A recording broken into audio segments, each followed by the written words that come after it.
세상에는 나와 다른 많은 사람들이 함께 어울려 살아갑니다. 근데 그 사람들 안에는 우매자도 있고 지혜로운 사람도 있습니다. 하나님은 때때로 하나님을 믿는 사람들을 세상의 지도자로 세우기도 합니다. 지도자가 되기 위해서는 무엇보다 많이 배워야 하기도 하지만 지도자가 되기 위해서는 스케일이 좀 커야 하고 또 도덕성을 갖춰야 하고 또 지도자로서 갖춰야 할 덕목 중에 시야가 넓다 그러잖아요. 그러니까 전체를 보는 안목이 좀 있어야 합니다. 그래야 당장 요 앞에 요만큼의 일만 보고 불평하거나 원망하거나 절망하거나 좌절하지 않고 전체를 보고 오히려 실망과 좌절하는 사람들에게 희망의 말과 또 용기와 새 힘을 불어넣어 줄 수 있는 그런 비전을 제시하는 지도자가 될 수 있는 것입니다. 그런데 어떤 집단이나 나라에는 나라가 망할 때는 거짓 예언자, 다시 말하면 거짓말하는 사람과 또 우매한 사람들이 날뛰게 되어 있어요. 그 나라가 망할 때는 먼저 고집 부리고 우매하고 또 거짓말하는 사람들이 기승을 부리게 되어 있어요. 우리가 우매 그러면 얼핏 이해 안 들어오죠. 우매라는 것을 국어사전에서 찾아보면 미련하고 어리석어서 사리를 분별하지 못하는 사람이에요. 그러니까 미련해요. 어리석어요. 이것이 옳은지 그른지 사리를 분별하지 못하고 고집과 또 자기 독선으로 자기만의 주장을 하는 이런 사람을 우매한 사람이다. 성경은 그렇게 말해요. 그래서 하나님은 세상에 하나님의 사람들을 지도자로 세우기 위해서 하나님의 사람들에게 하시는 훈련이 두 가지가 있는데, 첫째는 하나님은 모세와 같은 방법으로 하나님의 사람들을 훈련하시는데, 모세는 애국 왕궁에서 최고의 엘리트의 교육을 받아요. 그런데 하나님은 이 세상에서 최고의 엘리트 교육만을 받는 그것으로 되는 것이 아니라 하나님이 원하시는 지도자가 되기 위해서는 이 세상에서 받은 이런 최고의 교육, 훈련 이런 것들은 아무것도 아닌 것처럼 아주 밑바닥으로 그 사람을 끌고 가셔서 깨지고 부서지고 완전히 낮아지기까지 하나님의 붙잡히는 그런 사람이 되는 훈련을 하세요. 그래야 사람의 우매가 벗겨지고 또 하나님의 시선을 가지고 전체를 볼 수 있는 그런 지도자로 성장할 수 있기 때문에 이 우매를 벗는 건요, 지식을 많이 알고 공부를 많이 하고 우리나라의 최고의 대학을 갔다 해서 우매가 벗어지는 것은 아니에요. 우매가 벗어지려면 이렇게 하나님의 손에 붙들리는 훈련을 받아야 하는 거예요. 그래서 이 하나님을 믿는 사람들은요, 이 두 가지 훈련을 다 중요하게 여겨야 돼요. 세상에서 받는 훈련들, 그러니까 세상에서 공부도 하고 열심히 지식도 쌓고 해서 좋은 대학도 가능하면 들어가야 돼요. 그런데 그것만 가지고는 안 되고 하나님의 이 손에 붙잡히는 훈련. 그래서 내가 세상에서 때로 배운 것들을 때로는 무시당하고 마치 세상에서 내가 좋은 훈련과 좋은 학벌을 가진 이런 모든 것들이 아무것도 아닌 것 같은 그런 밑바닥에서 철저히 하나님만 붙드는 훈련을 해야 되는 거예요. 만약 우리가 세상적인 교훈과 훈련을 무시하게 되면요, 자기가 굉장히 주관적이 되기 쉽습니다. 그리고 독선적이 돼요. 그래서 의사소통이 안 돼요. 그래서 하나님 믿는 사람들이 주의해야 될 것이 뭐냐면 세상에서 받는 교육도 무시하면 안 돼요. 다니엘처럼 바벨론 왕궁에 가서 세계 최고의 학식을 다 배우는 훈련을 하고 그리고 하나님께서 주시는 이 훈련도 받아야 최고의 그런 지혜로운 지도자가 될 수 있게 되는 것이죠. 그래서 세상에는 이렇게 지혜로운 사람과 우매한 사람이 있는데 이 둘 차이가 어디에서 나느냐, 어떤 차이가 있느냐 하는 것입니다. 지혜자와 우매자의 차이는 무엇보다 전체를 보는 안목에서부터 차이가 납니다. 우리 12절 한번 보겠습니다. 지혜자의 입의 말들은 은혜로우나 우매자의 입술들은 자기를 삼키느니라. 이렇게. 여기서 지혜자의 입이 은혜롭다는 것은 뭐냐면, 이 지혜로운 자의 입은 어떤 한 순간의 일만 보고 짜증내거나 또는 신경질을 부리지 않고 모든 사람을 은혜롭게 하는, 또 마음을 긍정적이고 희망을 갖게 하는 그런 말을 할 줄 아는, 그런 은혜로운 말을 할 줄 아는 그런 입을 가진 사람이라고 말하고 있어요. 반면에 우매자는 뭐냐면 자신이 한 말도 책임지지 못해요. 그리고 자기에게도 유익하지 못하고 다른 사람에게도 유익하지 못하는 말들을 막 쏟아내는 거예요. 그러니까 예를 들면 이런 거예요. 우매자는 말을 많이 해요. 왜 그러냐면 걱정이 많아요. 내일에 대한 불평이 많은 거예요. 그래서 전체를 보는 안목이 없기 때문에 말을 막 불평, 원망, 걱정 이런 말들을 쏟아내는 거예요. 사실 지금 당장은 그 일이 굉장히 불공평하고 원망스럽고 힘들고 불편해 보여도 인생 전체를 보면 그때 그 힘들고 어려웠던 것들이 얼마나 양약이 되는지 몰라요. 인생의 큰 미천이 되는지 몰라요. 그런데 인생 전체를 보는 안목이 없기 때문에 우매해서 그 하나만 보고 그 하나를 가지고 굉장히 원망하고 불평하게 되는 거예요. 그래서 말이 많아지는 것이죠. 오늘 그래서 하나님은 사람은 세상 사람들과 차이가 많이 나요. 왜냐하면 사람은요 인생 전체에 대한 그림을 갖고 있지 않아요. 그래서 사실 일반적인 사람은 오늘 하루, 지금 내게 주어진 시간, 지금 내가 얼마나 힘들고 고통스럽냐, 요거에만 집중할 수밖에 없어요.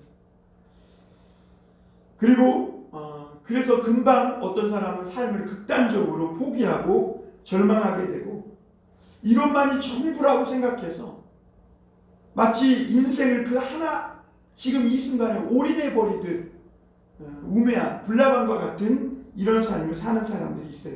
그런데 그렇게 하면 안 된다는 거예요.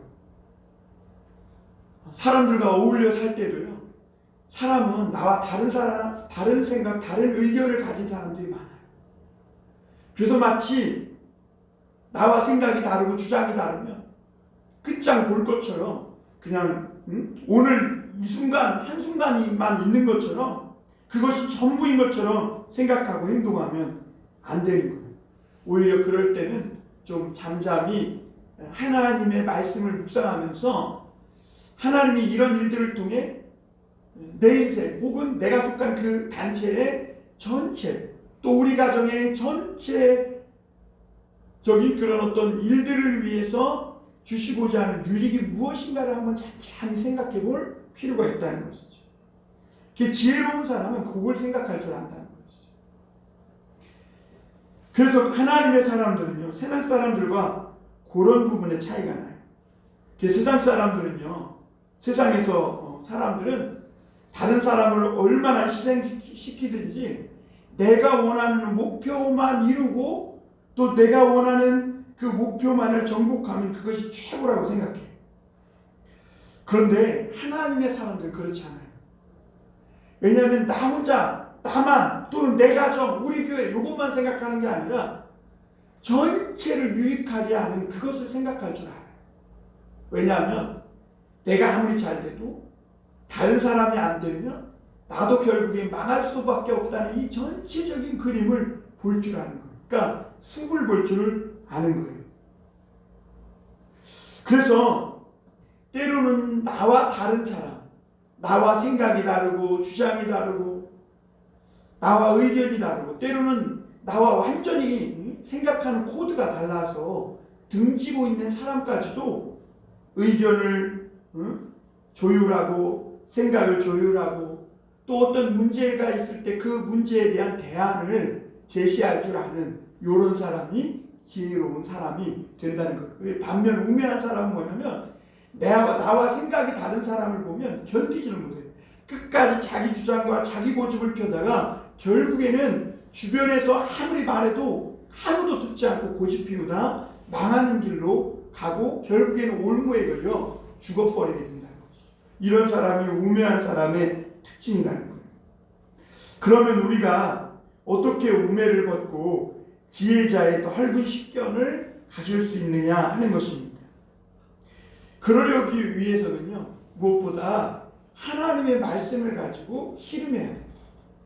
우리가 수학 문제를 풀다 보면 수학도 자꾸 문제를 가지고 안 풀리는 문제를 가지고 씨름하다 보면 어떤 순간에 그 유형의 문제들이요 다 꿰뚫어 보는 눈이 열어지게 돼요.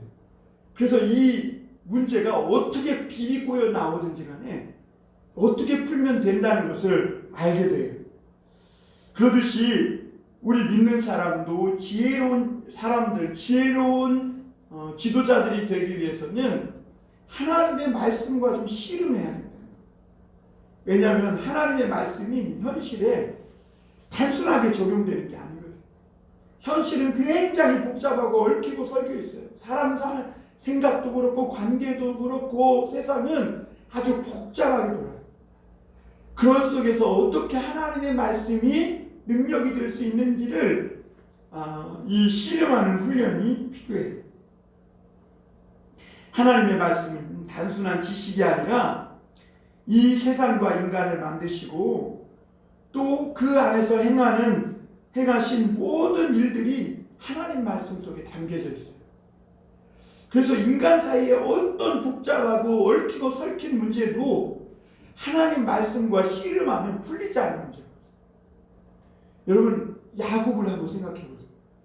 야곱은 형 에서와 그 장자권 때문에 인생이 꼬였어요.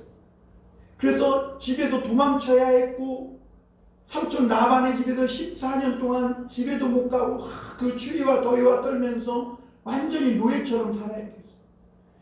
그리고 나중에는 거부가 됐음에도 불구하고 집으로 가는데 형 에서의 죽음 때문에 형 에서가 죽일까 봐 두려워서 집에도 마음 덮고 편히 못 갔어요. 그러다 그가 야복강가에 이르러서 하나님의 말씀을 가지고 막 씨름하다가 그때 그 하나님의 말씀을 통해서 어떻게 하나님이 이 세상에 사람들과의 관계에 얽히고 복잡하고 설킨 이런 문제들을 해결할 수 있는지 그 길을 보여주신 거예요.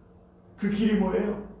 하나님 앞에 회개하고 주의 말씀으로 씨름하다가 하나님의 은혜를 받고 축복을 받으면 돼요. 내가 하나님의 말씀을 가지고 막 씨름하다가 하나님의 은혜로 막 내 마음이 데펴지고 싸늘하고 나만 알고 욕심만 가득하고 이기적이고 나만 축복받고 나만 잘 되기를 바랬던 이런 마음들이 하나님의 말씀으로 막 은혜 받아서 그 예수님의 마음이 내 마음에 들어올 때 그때 그 안에서 풀어지지 않은 인간 문제는 아무것도 없다는 것이죠. 그래서 이런 전체 세상 전체를 보는 그런 넓은 여유 있는 안목을 가지게 돼요. 그러다 보면 사람이 스케일이 달라지는 것이죠. 그런데 이런 게 절대로 한 번에 되는 게 아니에요. 여러 번 넘어지고 자빠지고 시행착오를 겪으면서 하나님 앞에 뼈를 깎는 아픔과 고통을 당하면서도 절대로 말씀으로 씨름하는 것을 포기하지 않고 절망하지 않고 끝까지 주님을 믿고 그렇게 그런 고비고비들을 넘으면 그때 나도 모르는 사이 하나님이 시야를 넓혀줘요. 이 악기라는 것도 그래요. 악기도 정말 아무리 노력해도 안 돼요. 어느 순간을 넘어갈 수가 없어. 그런데 그 힘든 어려운 순간을 하루에 막 6, 7시간씩 쭉 노력하다 보면 어느 순간에 내가 절대로 넘을 수 없었던 절벽 같은 그 기술들, 테크닉들이 그리고 또 그 연주 실력들이 확 뛰어넘게 되는 것을 보게 돼요. 완전히 스케일이 달라지고 변화되는 것이죠. 그래서 이런 것들은 이런 사람은 내게 얼마나 손해냐, 이것이 이익이 되느냐, 내가 얼마나 편하냐, 아니면 불편하냐 이런 것 갖고 따지지 않아요. 하나님의 큰 흐름 가운데에서 지금 당장 힘들고 고통스러워도 내가 서 있는 위치가 어디냐 이걸 생각하지 않아요. 그래가지고 하나님의 큰 안목을 가지고 보기 때문에 내가 어디로 가야 할지를 보게 되는 것이죠. 이스라엘 백성들은 모세의 지도 아래서 애굽에서 나와서 광야에 들어갔어요. 그런데 광야는 물도 없고 양식도 없어요. 그런데 하나님은 이스라엘이 사람이 사는 것은 떡으로만 사는 게 아니라 하나님의 말씀으로 사는 법을 배우길 원하신 거예요. 그래서 광야로 데리고 나가신 거예요. 우리는 떡을 먹고 살아야 돼요. 오늘도 막 맛있는 음식을 먹을 때 얼마나 기분이 좋아요. 그렇죠? 그런데 그런 것을 먹고 사는 것은요, 단지 그러니까 일시적인 생존에 불과한 거라는 거. 우리가 정말 멋있고 후회 없는 삶을 살려면 하나님의 말씀을 가지고 살아야 된다는 거죠. 이스라엘 백성은 하나님의 이 전체적인 계획을 보는 눈이 없어요. 그러니까 하나님은 그들을 광야에서 훈련시키셔서 엄청난 그 믿음의 눈을 가지고 높이 비상하면서 전체를 볼 수 있는 이 안복을 기르신 후에 적과 꿀이 흐르는 축복의 땅 가나안 땅으로 들이시기를 원하셨는데 이스라엘 백성은 그 하나님의 계획은 알지도 못한 채 지금 당장 물이 없다고 지금 목말라 죽겠다고 막 불평하고 지금 당장 양식이 없다고 배고프다고 고기 먹고 싶다고 애굽에서 나와서 고기 먹은 지가 언제인지 모르겠다고 하면서 불평 원망하는 것을 보게 돼요. 왜 그러냐? 전체를 볼 수 있는 믿음의 눈이 없기 때문에.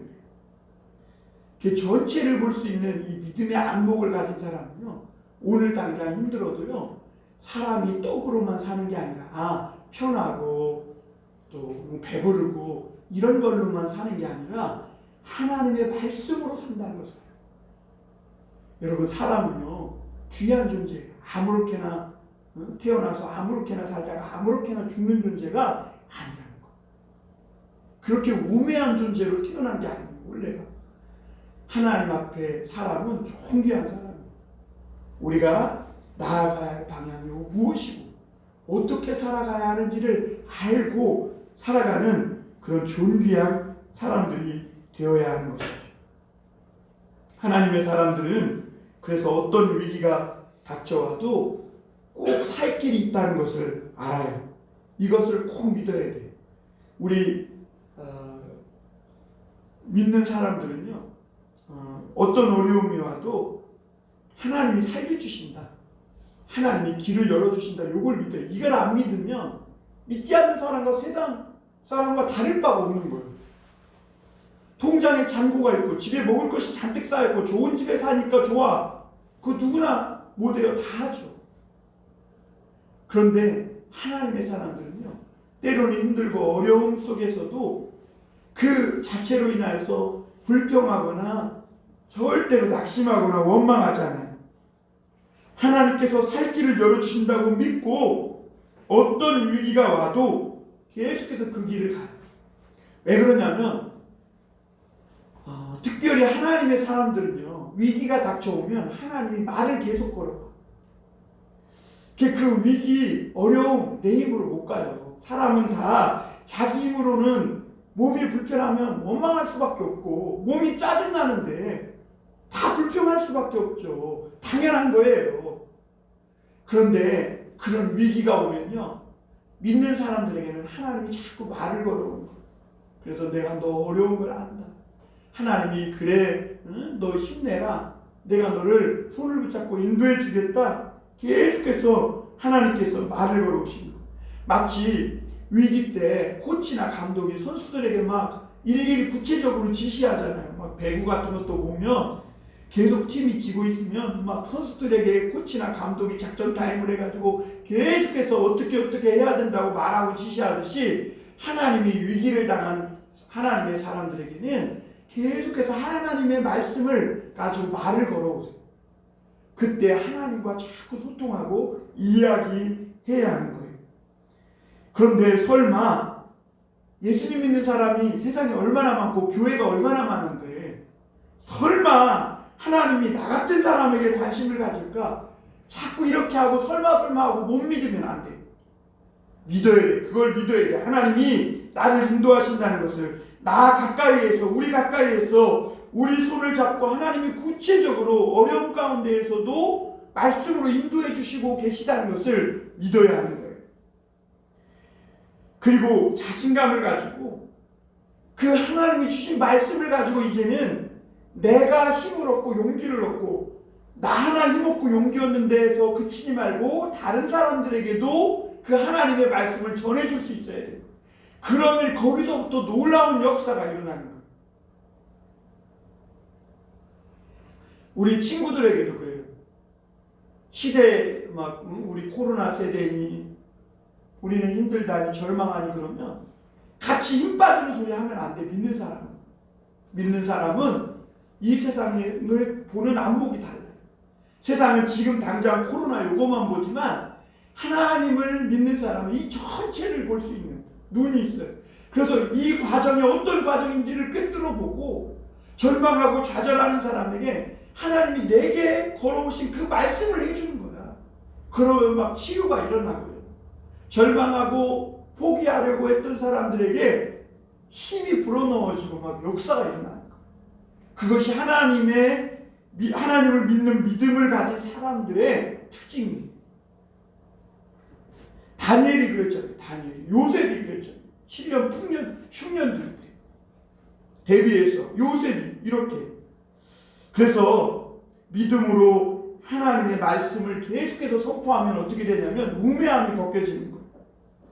그리고 우매했던 사람들이 지혜로운 사람으로 변화돼요. 그리고 오늘 두 번째로 우리가 생각해 볼 것은 하나님의 말씀이 있고 없고의 차이예요. 우매한 사람과 지혜로운 사람의 차이가 뭔지 아세요? 하나님의 말씀이 있냐 없냐 차이예요. 하나님의 말씀이 없는 사람은 우매해져요. 오늘 13절 한번 보겠습니다. 그의 입의 말들의 시작은 우매용, 그의 입의 결말들은 심히 미친 것입니다. 사람은 자기 속에 있는 말을 하게 되어 있어요. 자기 속에 뭐가 들어있느냐에 따라 그 말을 하게 되어 있어요. 그러니까 우매가 들어있으니까 우매한 말만 늘어놓는 거예요. 에베소서 4장 18절에 보면 죄를 범해서 영혼이 어두워지고 총명이 없어진 인간은 원망불평한다는 거예요. 로마서 1장 28절 31절에도 보면 죄 지은 인간은 우매해져서요. 총명이 어두워지고 우매한 말만 쏟아놓는다는 거예요. 그리고 디모데후서 4장에도 보면 우매해진 인간은 감사치도 않고 또 총명이 어두워져서 돈을 사랑하고 교만하고 사납고 난폭하고 그렇다는 거예요. 그런데 이 말이 맞는 거예요. 왜냐하면 사람의 마음이 구정물통과 같아서 온갖 지저분한 것이 다 들어있다는 거예요. 그 사람이 자꾸 왜 우매한 말을 내뱉느냐? 자기 속에 구정물이 들었으니까 그래요. 자기 속에 이 감정들을, 이 더럽고 지저분한 감정들을 여과하지 않고 그대로 구정물을 막 토해내는 것 같기 때문에 우매한 말을 자꾸 쏟아내면요, 자기도 더러워질 뿐만 아니라 다른 사람도 기분 나쁘고 더럽게 한다는 거예요. 그런데 이런 사람도요, 하나님의 말씀을 듣고 그 말씀을 자꾸 마음과 영혼에 쌓아놓으면 이 말씀이 소화되면서 그 사람에게서 뭐가 나오냐? 꿀이 나오요. 달아. 그 사람 옆에 가도 단내가 나요. 그런 사람은 어떤 사람이냐? 하나님의 말씀을 계속 먹고 싸우고 쌓여서 속에서 그 꿀이 흘러나오는 사람. 상처가 치료되고 아픈 것이 낫고 그러면서 상한 감정들, 구정물들이 다 퍼내고 하나님의 그곳에 말씀이 담겨서 속에서 단내가 나는 거예요. 하나님의 말씀을 소화해서 기도하고 찬송하면 그것이 시편이 되는 거예요. 다윗이 사울과 다른 점이 뭐냐면 사울은 자기 인생을 탓하며 원망불평하다가 다른 사람을 의심하는 정신병자가 됐고 계속 불평불만하면서 인생을 망가뜨렸지만 왕에서도 절벽으로 떨어졌지만, 다윗은 목동이었지만 자기 힘들고 험난한 인생을 하나님의 말씀을 계속 먹으면서 소화해내니까 그것이 기도와 찬송이 되는 거예요. 하나님의 말씀을 먹고 기도하면 그것이 하나님 앞에 위대한 기도가 되는 거예요. 우리가 하나님의 말씀을 먹고 소화해서 이야기하면 그것을 듣는 사람이 치료가 일어나요. 왜 사람들이 서로 대화하다 싸우냐? 우매한 말만 나오는 거예요. 그래서 하나님의 말씀을 듣고 소화해서 이야기하면 속이 상하고 기분 나쁘다가도 소화된 하나님의 말씀을 듣는 순간 아픈 부분들이 치료되고 시원하게 되는 것을 볼 수가 있습니다. 그리고 중요한 것은 이 우매함이 벗겨지면서 눈을 뜨게 된다는 거예요. 사람들이 하나님의 말씀을 모르면 막 인터넷 뉴스나 세상에서 얻는 정보들이 전부인 줄 알고 살아가요. 그런데 여러분, 이런 것들은요, 볼수록 욕심나고 화가 나고 사람의 영혼을 구정물통처럼 만들어버리는 거예요. 인간이 구정물을 담고 살아가면서 별것 아닌 것 같지만 하나님의 말씀을 듣고 담고 소화해내기만 하면 그 사람은 엄청난 축복의 사람으로 변화된다는 거예요. 사람은 그릇과 같기 때문에 그 속에 무엇을 담느냐, 이게 굉장히 중요해요. 오늘도 하나님의 말씀을 자꾸 담아요. 말씀을 듣고 전도서 말씀을 읽으면서 이 전도서 말씀을 봐봐요. 우리에게 교훈해 주시는 것이 얼마나 많아요. 내가 짧게 생각하고 아주 가볍게 생각했던 부분들을 이야기하고 말씀해 주심으로 우리의 생각의 깊이를 다르게 해주시는 거예요. 우리의 마음 씀씀이를 넓혀주시고 우리의 마음의 스케일을 크게 하나님이 지금 넓혀가시고 있는 거예요. 그래서 우매자는요, 14절에 보면 우매한 자는 말을 많이 하거니와 사람은 장래일을 알지 못하나니 나중에 일어날 일을 누가 그에게 알리리요.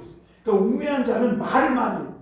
장래를 알지도 못하면서 자랑하는 거예요. 나는 장래에 이렇게 할 거다 저렇게 할 거다 뭐 이러면서 장래를 알지도 못하는 인간이 장래에 대해서 떠들고 자랑하고 자기의 꿈을 너무 남발하며 이렇게 말한다는 거예요. 그런데 분명히 알아야 될 것이 뭐냐면 우리 사람의 미래는 굉장히 유동적이에요. 지금 내 믿음이 미래를 결정하는 거예요. 잘 들으세요, 여러분. 미래에 아무리 내 앞에 저주와 멸망이 준비되어 있어도 지금부터 내가 하나님의 말씀을 잘 믿고 나가면 내 미래에 있는 저주나 이 멸망이 축복으로 바뀌는 거예요. 미래가 유동적이라니까요. 미래는 운명, 정해지고 고정되어 있고 판에 못 박힌 것이 아니에요. 유동적이에요. 내 미래가 장차 가난하고 힘들고 저주 같은 그런 미래가 준비되어 있을지라도 오늘 하나님의 말씀을 듣고 돌이키고 그리고 그 말씀을 믿고 나아가면 그런 저주들이 축복으로 바뀝니다. 반면에 내 미래에 축복이 준비되어 있어도 아무리 큰 성공의 길이 준비되어 있어도 오늘 내가 하나님의 말씀을 듣지 않아. 귀를 막아. 마음과 생각이 다른 곳에 있어요. 하나님의 말씀을 믿지 않고 불신하고 인간적인 욕심과 욕망으로 나아가면 그 축복이, 그 성공이 저주로 변합니다. 저주. 그래서 예수님은요, 나사로를 살릴 때도 마르다와 마리아에게 뭐라고 얘기했냐면 내가 믿으면 영광을 보리라. 내가 믿으면 영광을. 그래서 오늘 우리 미래는 오늘 우리 지금 삶에 있는 거예요. 하나님의 말씀을 얼마나 내가 믿고 내 삶을 하나님의 말씀을 쫓아 살아가는 내 길을 지도하시고 범사에 내 길을 인도하시는 그 하나님을 얼마나 순종하며 하나님의 말씀을 붙들고 살아가는 거기에 우리 미래가 달려있다는 거예요. 그래서 하나님은요, 우리 보고 많은 말을 할 필요가 없대요. 많이 걱정하는 말을 할 필요가 없대요. 왜?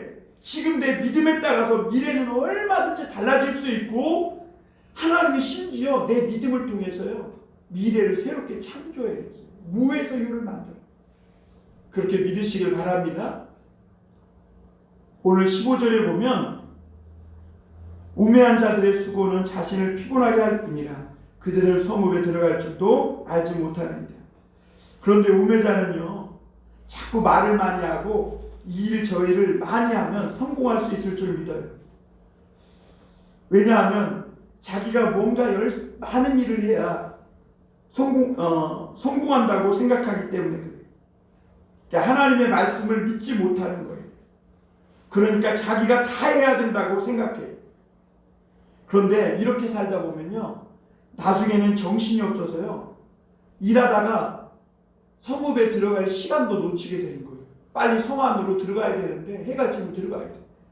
근데 자기가 모든 일을 막 다 해야 된다고 생각하고 일을 벌리고 막 하다 보니까 빨리 성읍으로 들어갈 시간도 놓쳐가지고 성읍문이 닫히고 나중에는 강도가 와가지고 그 사람의 영혼을 해치고 죽이는 것을 보게 되는 것이죠.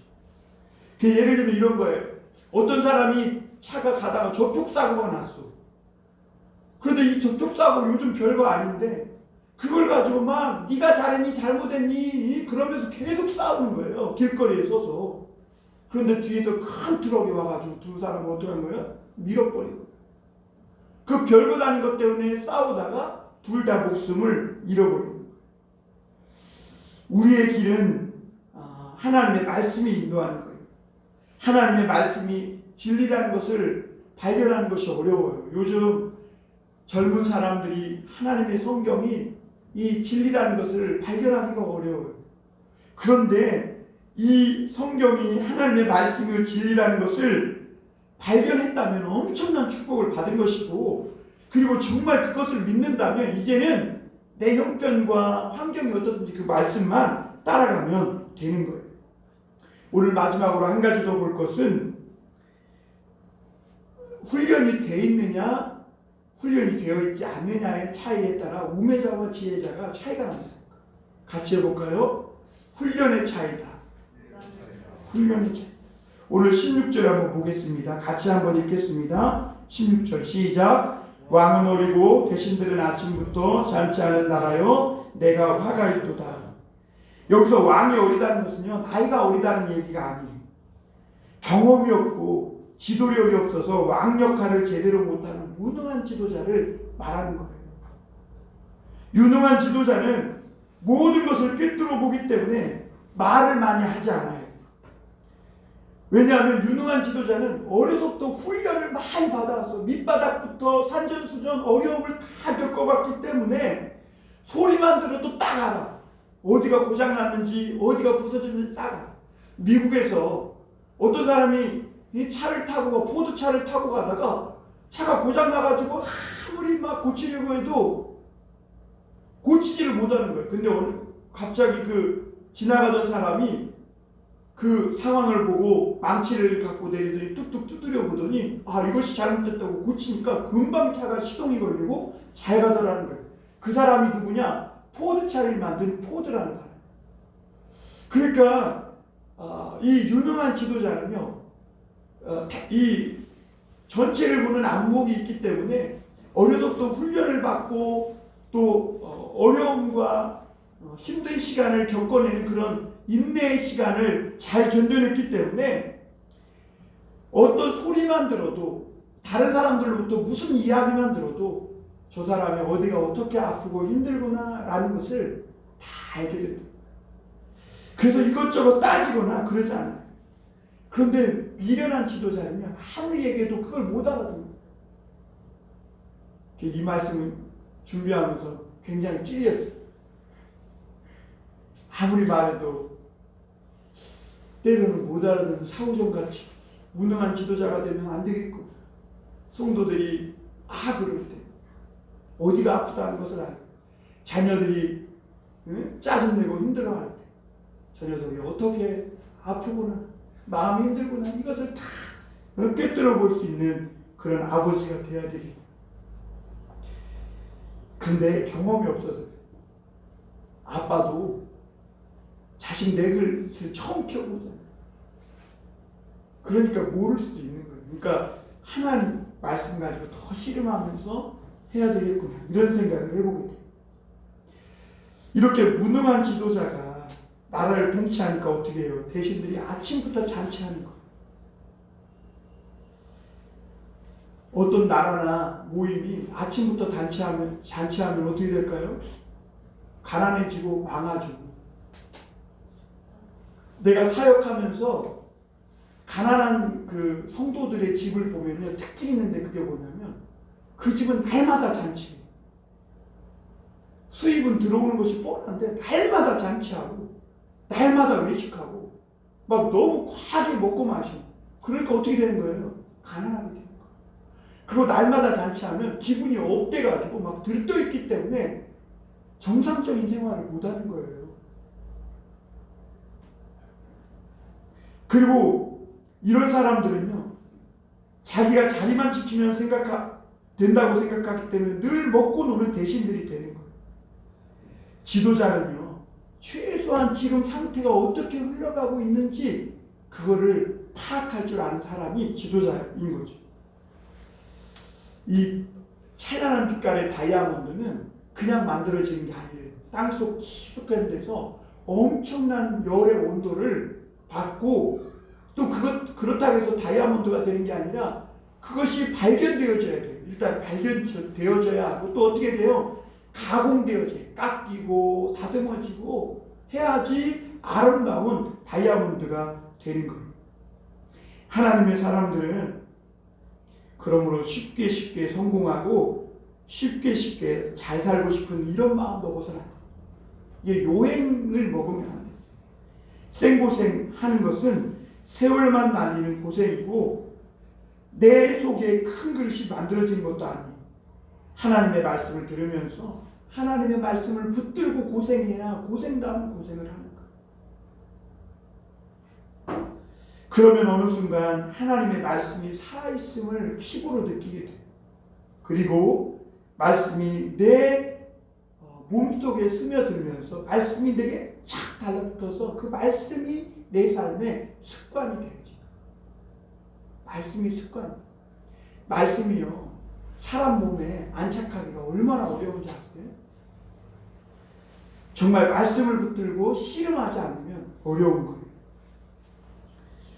나라나 단체나 망할 때는 거짓과 쉬운 길을 찾고 또 궤변을 하는 사람들이 많은 경우에 이런 사람들은 단물은 빨아먹지만 절대로 책임지지 않아요.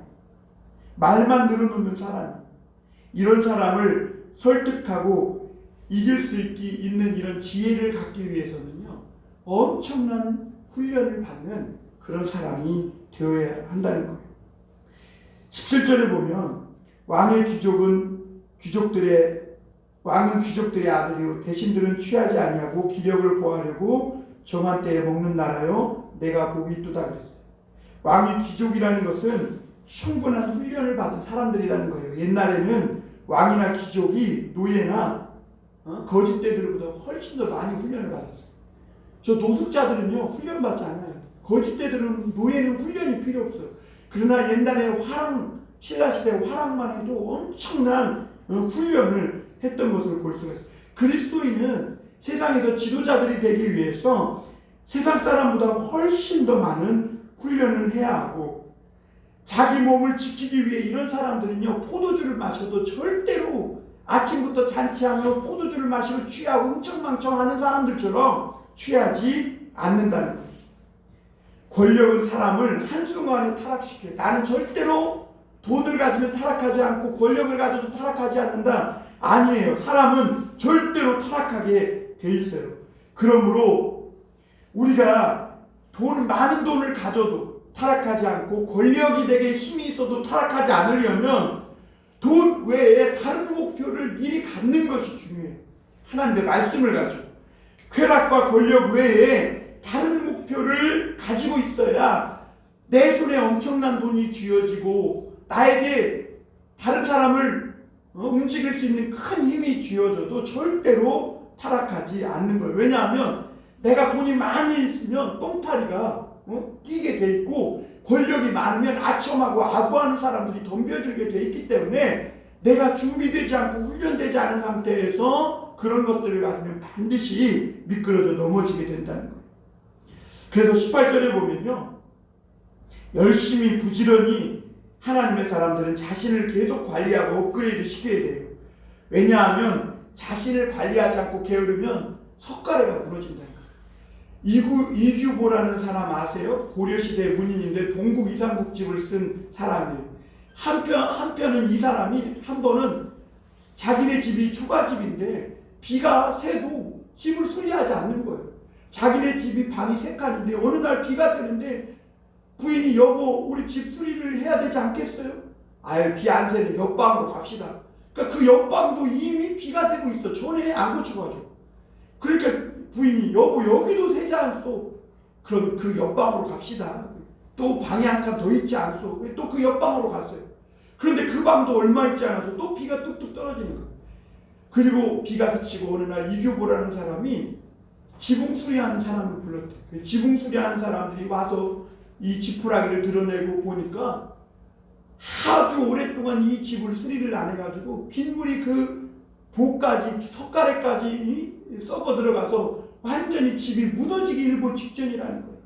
그래서 이 한쪽 방은 완전히 다 드러내고 석가래를 새로 얹어서 수리해야 될 판이라는 거예요. 그래서 이규보는 그 방 하나는 허물어서 없애기로 하고 나머지는 구멍 뚫어진 그 빗물샘 구멍 뚫어진 그 구멍만 메꾸고 그리고 그가 큰 깨달음을 얻었다. 그러면서 당장 손보여야 될 때 손보지 않고 내비두면 나중에는 전체를 잃어버리게 된다는 것을 깨닫고 이규보가 자기의 게으름을 깨닫고 열심히 글 쓰는 데 집중해서 나중에는 이 동국 이상국집 그래서 3번째 동명호안편 그걸 통해서 고려가 고구려의 그런 기백과 나라의 이 전통을 이어받은 훌륭한 국가라는 것을 이렇게 표현하고 국가의 자부심을 갖게 하는 이런 책을 쓰는데 큰 기여를 하는 훌륭한 문인이 되었다는 말이 있어요. 하나님의 사람들도 그래요. 자신이 게으름을 계속 내버려두면 안 돼요. 계속해서 자신을 관리하고 자기 자신을 업그레이드 시켜야 훌륭한 그런 지도자가 될 수 있는 거예요. 특히 문제집도 많이 풀고 책도 많이 읽고 철학책, 인문학책도 많이 읽어야 되지만 성경을 읽어요. 요즘 스마트 앱 있으니까 얼마나 좋아. 성경을 많이 봐요. 성경을 많이 봐야 설교를 들을 때도 그것이 쏙쏙 들어오고 하나님이 내게 다가와서 말씀하실 때도 그 말씀이 어떤 말씀인지 알게 돼요.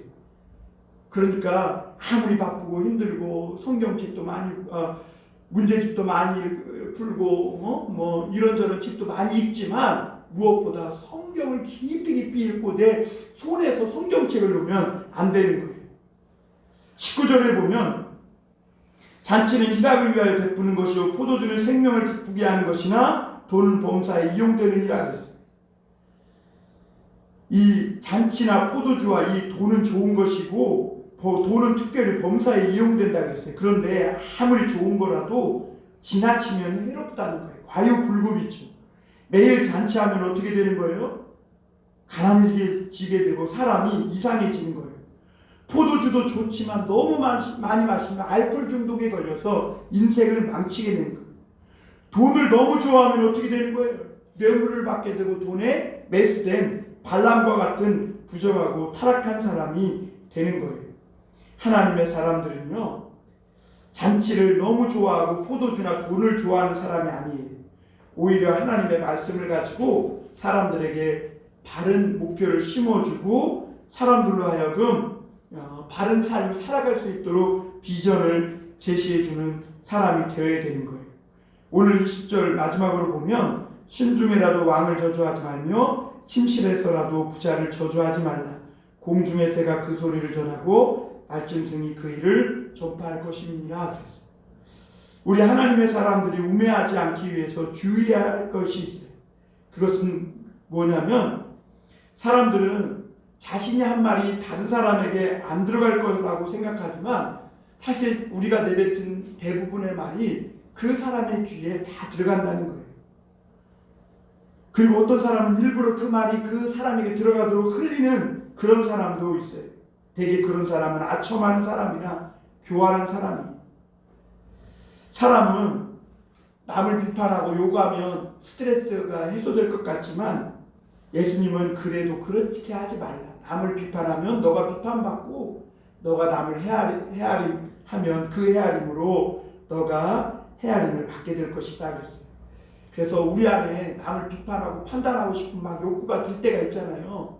그때 어떻게 하냐면 나는 그 사람을 판단할 위치에 있지 않다.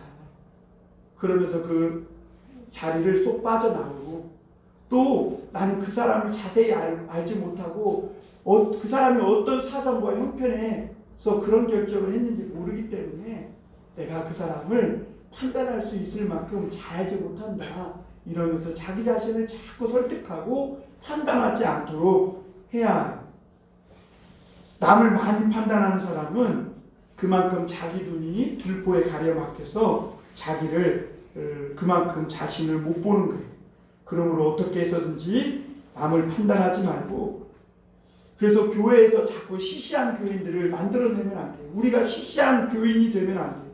이러면 세상도 망하고 교회도 망하게 되는 거예요. 교회는 하나님의 말씀을 철저히 가르치고 지키게 해서 하나님의 사람을 만들어야 된다는 거예요. 그래서 세상에서도 훈련받고 하나님이 행하시는 훈련을 다 받아야 세상의 고집스럽고 억척스럽고 완고한 그런 우매 가진 사람을 설득하고 궤변을 늘어놓고 엉터리 같은 논리를 펴는 사람들을 이길 수 있는 지혜를 갖추게 된다는 것이죠. 우리는 하나님을 믿을 바에는 정말 이 하나님의 말씀을 성경대로 믿고 철저하게 하나님의 사람이 되는데 힘쓰고 애쓰시길 바랍니다. 예수님이 등불을 켜는 것은 빛을 비추기 위해서라고 했어요. 예수님이 우리를 하나님 믿게 하는 것은 세상을 비추기 위함이라는 거예요. 불이 붙으면 어디서나 빛을 비추게 돼 있고 어디서나 반드시 쓰임받게 돼 있다는 것을 믿으시고 오늘 우리가 하나님의 말씀으로 철저히 훈련받고 하나님의 빛을 비추는 사람들이 다 되시기를 주님의 이름으로 축원합니다.